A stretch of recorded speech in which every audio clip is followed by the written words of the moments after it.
I used to think 15 years meant something. I was wrong. Sitting in my truck outside the electronics store, I stare at the small GPS tracker in my palm. $29.99 to confirm what my gut already knows. Claire is lying to me. It started small, the way these things always do. Coming home 30 minutes later, then an hour. Claiming exhaustion when I'd reach for her in bed, turning away with a sigh that felt like a door slamming shut.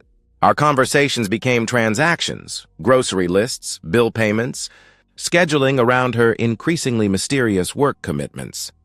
Claire used to wake up before me, padding around our kitchen in my old t-shirts, humming while she made coffee. She'd kiss my forehead when I stumbled downstairs, press a warm mug into my hands. Now she's dressed and out the door before I'm fully awake, leaving only the lingering scent of her perfume, a new one I don't recognize. "I'm just really focused on this promotion," she'd say when I'd ask about her late nights. "Marketing is cutthroat right now. I have to prove myself." I wanted to believe her. For months I explained away the distance, the locked phone, the way she'd startle when I walked into a room. Claire worked hard. She always had.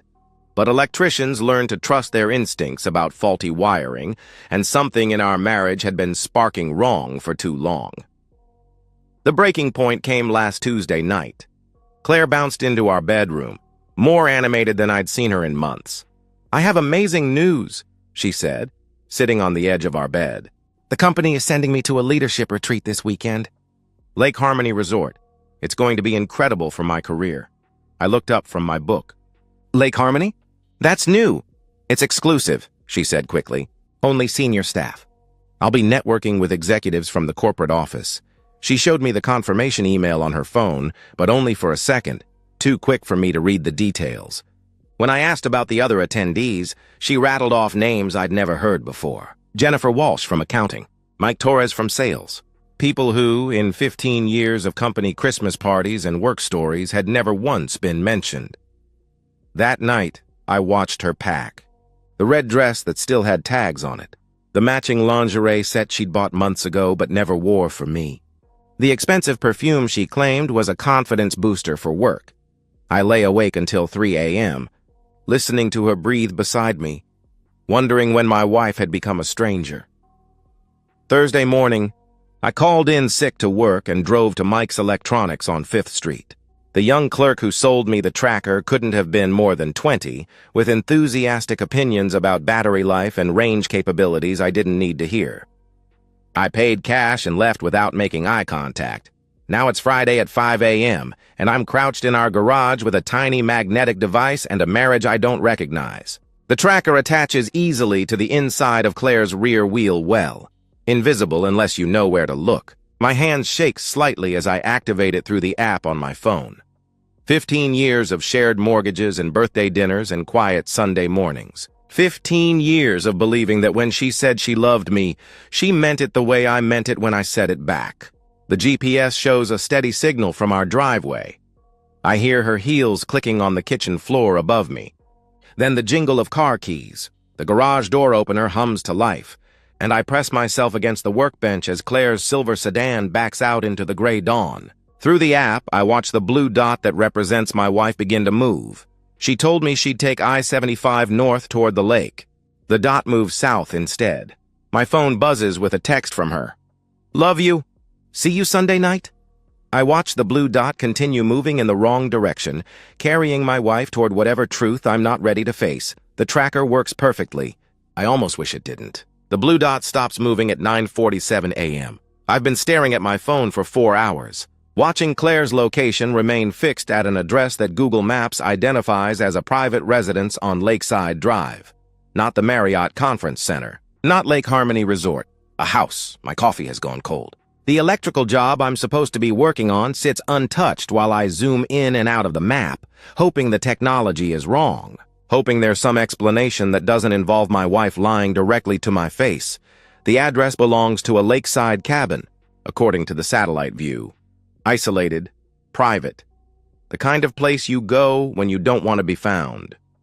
I call my supervisor and take a sick day, my voice steady despite the adrenaline coursing through my system. Then I get in my truck and drive toward whatever's left of my marriage. The 2-hour drive feels endless and too short at the same time. I run through scenarios, each one worse than the last. Maybe she's helping a colleague with a personal crisis. Maybe it's a work emergency. Maybe the GPS is wrong. But electricians don't stay employed long if they ignore obvious problems, and this problem has been obvious for months. Lakeside Drive winds through tall pines and expensive privacy. The cabin sits at the end of a gravel road, hidden from the main street by trees and strategic landscaping. I park a quarter-mile away and approach on foot, my heart hammering against my ribs. Claire's silver sedan sits in the driveway next to a black BMW I don't recognize. Through the large windows facing the lake, I can see movement inside. Two figures silhouetted against the afternoon light. I creep closer, using the tree line for cover until I have a clear view through the living room windows. Claire stands in the center of the room, wearing the red dress she packed for her professional retreat. She's laughing, wine glass in hand, while a man I recognize slides his arms around her waist from behind. Connor Morris, her boss. The same Connor Morris who attended our barbecue last summer with his wife Laura and their two kids. The same Connor Morris who shook my hand and complimented my grilling technique while apparently planning to destroy my marriage. My phone becomes a weapon. Crouched behind a stack of firewood, I start documenting everything. Photos of them dancing, videos of them kissing, timestamps and license plates and the cabin's address. My electrician's training serves me well. Every piece of evidence gets cataloged and backed up to the cloud automatically. When they disappear into what I assume is the bedroom, I force myself to stay. I photograph the BMW's license plate, research the cabin's rental information online, even document the wine bottles they've left on the kitchen counter. Evidence of premeditation, evidence of planning, evidence of a relationship that didn't start this weekend. Connor Morris has been with Claire's company for 12 years, married for 15, same as us. I find his LinkedIn profile, his wife's Facebook account, photos of their family vacations and anniversary dinners. His daughter just made honor roll. His son plays varsity baseball. As darkness falls, I retreat to my truck but don't go home. Instead, I spend the night researching, planning, thinking. I learn that Connor drives a leased BMW through the company, that he and Laura live in a $800,000 house in the suburbs, that Laura works as a paralegal and posts frequently about family values and marriage commitment. The irony would be funny if it wasn't destroying my life. At 11 p.m., my phone buzzes with a text from Claire. Missing you. Conference is boring but productive. Can't wait to see you Sunday night. I stare at the message for a long time. The casual cruelty of it settles into my chest like ice. She's lying in another man's arms, texting me about missing me. She's looking at photos of our life together while building a secret life that erases me completely. Something cold and calculating takes hold in my mind. Claire wants to play games with other people's lives? Fine, but she's about to learn that some games have consequences she never considered. I don't text back. Instead, I save Laura Morris's contact information and start planning exactly what I'm going to say to her. If Claire thinks she's the only one who can keep secrets, she's about to discover how wrong she is. Sunday afternoon, I sit in my truck outside Laura Morris's house for 20 minutes, gathering courage I didn't know I needed. The house is everything Claire always said she wanted. Brick colonial, manicured lawn, 3-car garage, a basketball hoop in the driveway where Connor probably played with his son before he decided marriage vows were optional. Laura's white Lexus sits beside a kid's bike left carelessly on the sidewalk. I've rehearsed this conversation a dozen times, but my hands still shake as I walk to the front door. Laura answers wearing yoga pants and a t-shirt, her dark hair pulled back in a messy bun. She's attractive in an understated way, with laugh lines around her eyes that remind me painfully of how Claire used to look before the distance crept in. Recognition flickers across her face when I introduce myself. Daniel Harris, I say, Claire's husband. Her expression shifts immediately. Confusion, then wariness. She's heard my name before, but not in any context that explains why I'm standing on her doorstep on a Sunday afternoon. I need to show you something about your husband, I say quietly. Laura's composure cracks just slightly. She steps back, opens the door wider. Come in. Her living room is family chaos. Kids' homework scattered on the coffee table, a basket of unfolded laundry, family photos covering every surface. Photos of Connor with his arm around Laura, both of them smiling like people who believed their marriage was solid. I sit on the edge of their couch and pull out my phone. These were taken Friday afternoon, I begin, and methodically present my evidence. Photos, videos, timestamps. Laura doesn't cry or scream. Instead, she asks pointed questions, dates, locations, details.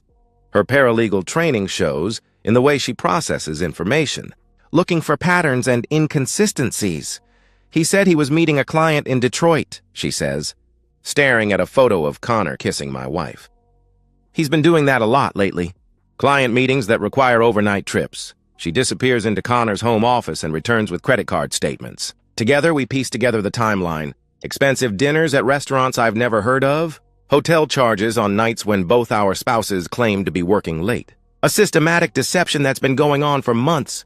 Look at this, Laura says, pointing to a charge from 3 months ago. Bella Roma, downtown. $260 for dinner. He told me he had food poisoning that night, couldn't even look at the leftover Chinese takeout I'd ordered for myself. The evidence is overwhelming and methodical. This isn't a moment of weakness or a recent mistake. This is a calculated affair that required extensive planning and constant lies to both their families. Laura's face has gone pale, but her voice remains steady. What do you want to do about this? I want to end it, I say. Permanently? She nods slowly. I have a friend who's a divorce attorney. She specializes in infidelity cases. While Laura makes phone calls, I research my wife's company policies regarding workplace relationships. What I find is better than I hoped. Connor is technically Claire's supervisor, making their affair a violation of the company's harassment policies. Both of them could face immediate termination. Laura's attorney friend agrees to meet with us that evening.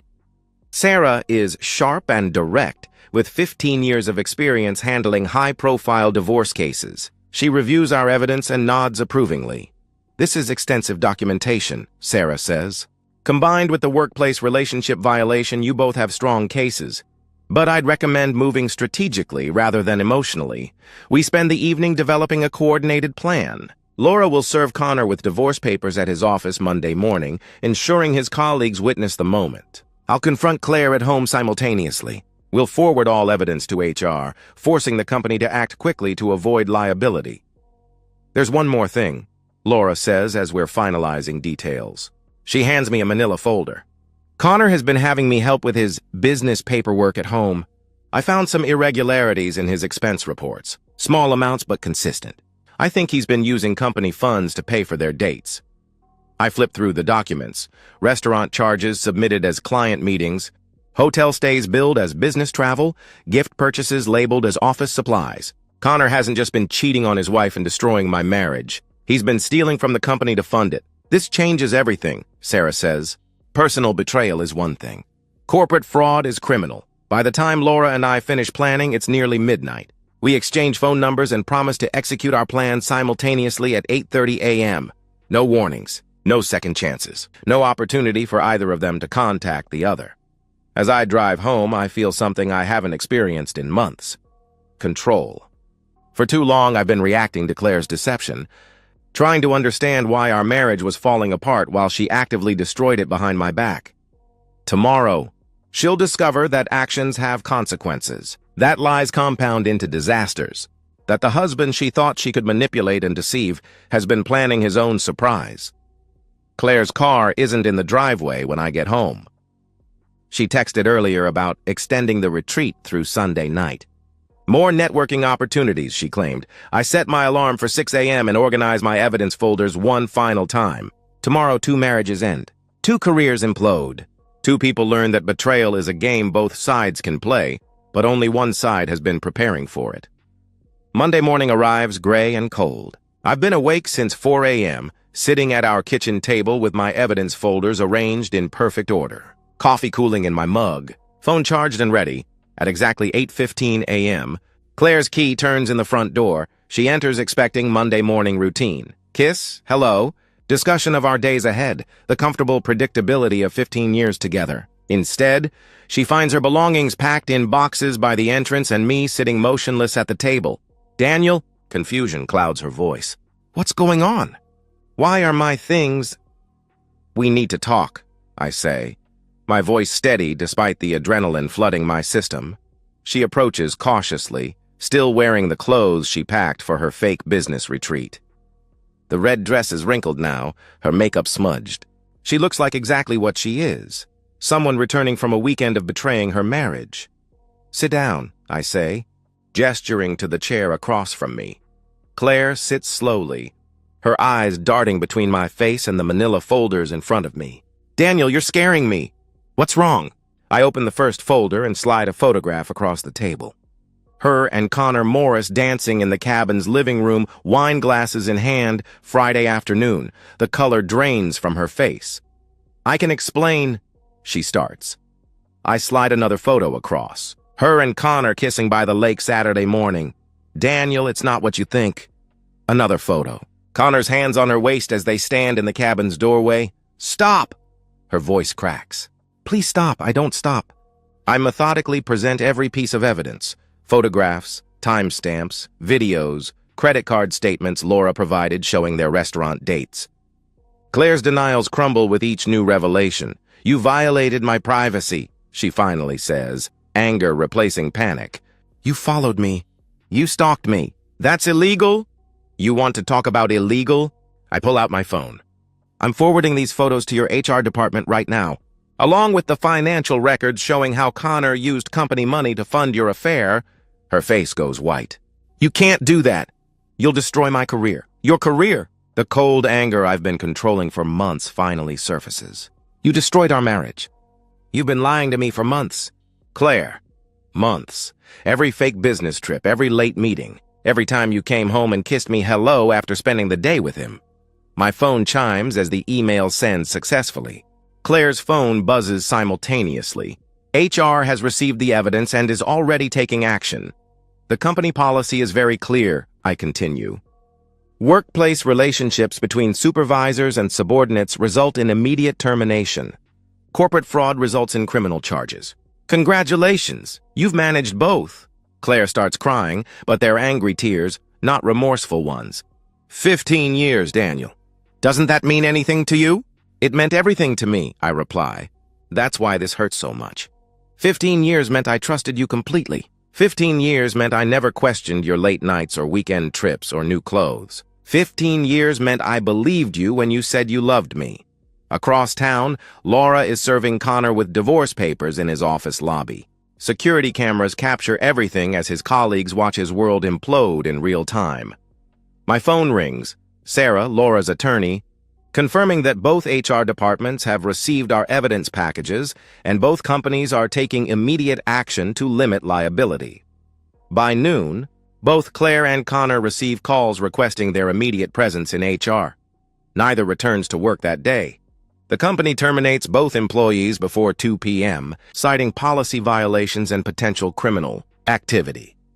Claire comes home that evening to find the locks changed, and me waiting on the front porch with a restraining order. "You can't do this!" she calls out through the closed door. "This is my house too. You chose this," I tell her calmly. "Every lie, every secret meeting, every fake business trip, you chose this ending."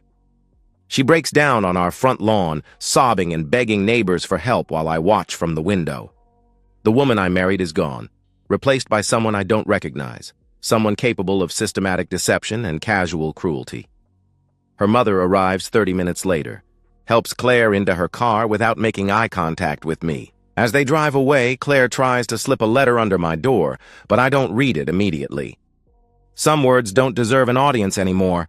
The house feels different without her, not empty, but clean. Like something toxic has finally been removed. I pour myself a glass of whiskey and sit in my recliner, feeling not satisfaction, but a cold sense of justice served. 15 years meant something. It meant I deserved better than lies and betrayal. It meant our marriage vows were supposed to matter. It meant the woman I trusted with my heart shouldn't have handed it to someone else without telling me she was done with it. Tomorrow I'll start figuring out what comes next. Tonight I just want to sit in the quiet honesty of a house with no secrets. 6 months later, I sit in my newly quiet house, reading Claire's final letter for the first time. The paper is wrinkled from where I've carried it around, unopened, for months. Her handwriting hasn't changed. Still the careful script she used for grocery lists and birthday cards. But the words feel like they come from a stranger. Daniel, I know you'll probably never forgive me, but I need you to understand that I never meant for it to happen this way. Connor and I just connected in a way that felt inevitable. You and I had grown apart and I was lonely and he made me feel seen again. I know that's not an excuse, but it's the truth. I loved you for 15 years, that was real. But somewhere along the way, we stopped being what each other needed. I'm sorry I didn't have the courage to end things honestly before starting something new. I'm sorry I hurt you. I hope someday you can remember the good years instead of how it ended. The apologies ring hollow now. They're the words I might have wanted to hear 6 months ago when discovering her betrayal felt like losing half my identity. Now they just sound like someone trying to justify the unjustifiable. Connor Morris lost everything. His marriage, his career, and faces 18 months in federal prison for embezzlement. Prosecutors found evidence of financial irregularities going back 3 years. Laura received a significant settlement in their divorce and moved to Colorado with their children. Starting fresh, where nobody knows their story, Claire moved back to her childhood home in Ohio. Unemployable in marketing after the scandal, she works retail now at a department store, a humbling fall from her corporate position. Her social media accounts, which once showcased expensive dinners and work achievements, now mostly feature inspirational quotes about second chances and personal growth. I kept the house. Our house. But it's mine now in ways it never was before. I've repainted the bedroom, replaced the furniture we chose together, created spaces that reflect only my preferences. Friends I neglected during my marriage have started calling again, inviting me to poker nights and baseball games. I'm learning to enjoy the silence, to trust my own instincts, to value authenticity above everything else. The dating apps on my phone remain mostly unused. I'm not ready to trust someone else with the parts of myself that Claire broke. But I'm not bitter either. I'm careful, thoughtful, aware that love requires more than just feeling. It requires character, honesty, commitment to something larger than your immediate wants. Last week, Sarah called to finalize the divorce paperwork. Clean break, no alimony, assets split fairly. Claire signed everything without contest, perhaps understanding that fighting would only extend a process that has already cost her everything that mattered. The closure feels anticlimactic. 15 years reduced to legal documents and property divisions. But sitting here now, reading her final attempt at explanation, I realized something important. I didn't scream, didn't fight, didn't beg her to come back. I just let her lies bury her. Sometimes the most powerful thing you can do is simply step aside and watch someone destroy themselves. She lost everything. Her marriage, her career, her reputation, her future. And I walked away with my pride intact. I fold the letter carefully and walk to the fireplace. The flames consume her words quickly, reducing months of guilt and justification to ash. Tomorrow, I'm driving to the mountains for a long weekend. Alone, but not lonely. Free to make choices based on truth instead of deception. Ready to build something new on the foundation of who I actually am, not who someone else needed me to be. The house settles around me in comfortable silence. And for the first time in months, I sleep deeply and dreamlessly through the entire night. And that's the end of today's story. If you enjoyed it, please give this video a thumbs up and drop a comment below. Your support helps the algorithm push my content further. If you're new to the channel, don't forget to hit that subscribe button. It really helps me keep creating more stories for you. Thanks for watching, and I'll see you in the next one.